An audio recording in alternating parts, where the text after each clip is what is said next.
Hi guys, இப்போ omelette எப்படி போடுறதுன்னு காட்டுறேன். கொஞ்சம் எண்ணெய் ஊற்றிக்கணும், கொஞ்சம் ஒன்று மட்டும்.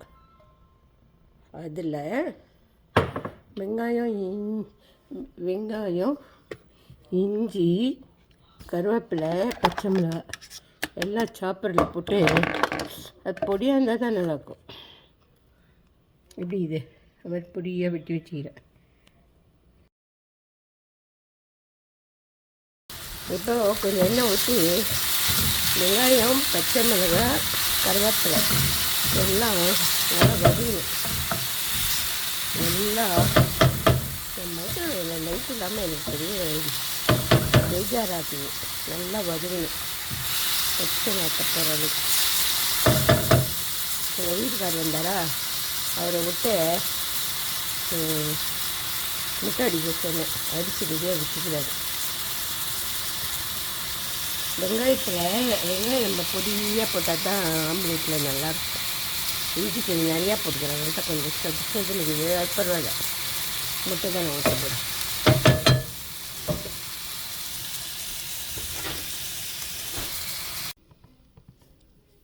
முட்டை எங்கள் வீட்டுக்கார் வந்தாரா, அடிக்க சொன்னேன்.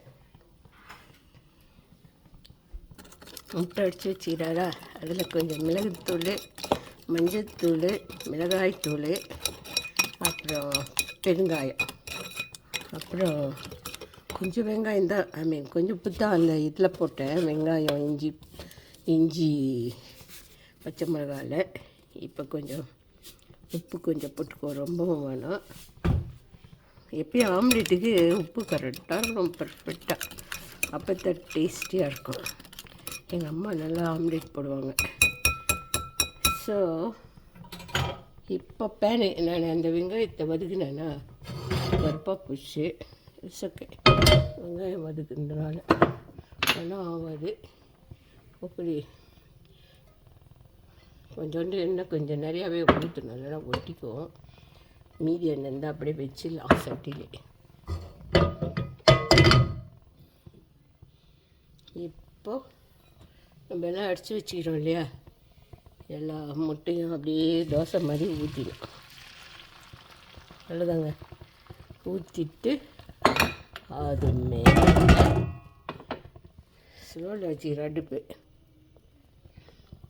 அது மேலே இந்த வெங்காயத்தை வதக்கி வச்சுக்கிறோம் இல்லையா, அதை ஸ்ப்ரெட் பண்ணி விட்டுணும். சுடுது.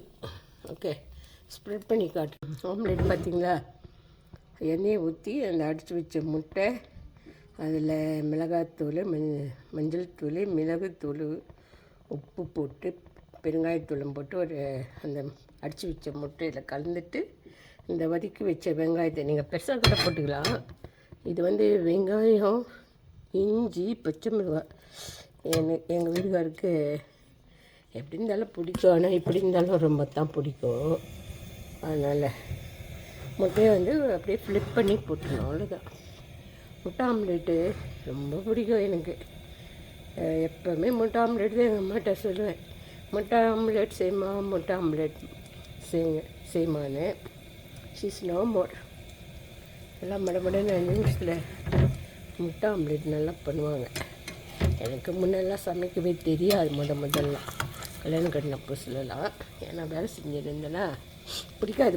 சமையல் செய்வேன்னா தடிக்கும். வெட்ட வெட்டணும்லாம் பிடிக்காது. எங்கள் அம்மா இருக்கும்போது அவங்க செய்வாங்க, எங்கள் மாமியார் இருந்தால் அவங்களும் செய்வாங்க. அப்புறம் அமெரிக்கா எங்கள் வீட்டுக்கார் நல்லா சமைப்பார். என்ன ப்ராப்ளம்னா, பாதி வெங்காயம் காணா போயிடும், பாதி தக்காளி காணா போயிடும். ஊறுபட்ட எண்ணெயை ஊற்றி, ஊறுபட்ட உப்பை போட்டு, ஊறுபட்ட நெய்யை ஊற்றி யாராக வைப்பார். மீன் குழம்பு வைப்பார், யாராக குழம்பு வைப்பார், எல்லாம் வைப்பார். எனக்கா கோவமாக வரும். என் பசங்க அதெல்லாம் சாப்பிடவே மாட்டாங்க. அவருக்கு டேஸ்ட்டாக இருக்கணும்னு அப்படி செய்வார். ஸோ இது தோசை மாதிரி வரும். நீங்கள் 2 தோசை மாதிரி கூட ஊற்றலாம். எங்கள் 2 பேருக்கு நான் 2 தோசைலாம் ஊற்றுறேன். Let it come like that. பார்த்தீங்களா, ஆம்லேட் பார்த்தீங்களா, ரெடி. திருப்பி போட்டால் அழகாக வந்துடுச்சு. மீதி எண்ணெய்லாம் மெதுங்குது. அது சட்டியிலே இருக்கும். அப்படி நல்லா பொரிஞ்சிச்சு பார்த்தீங்களா? அதான் நல்லா பொசான்னு பசங்க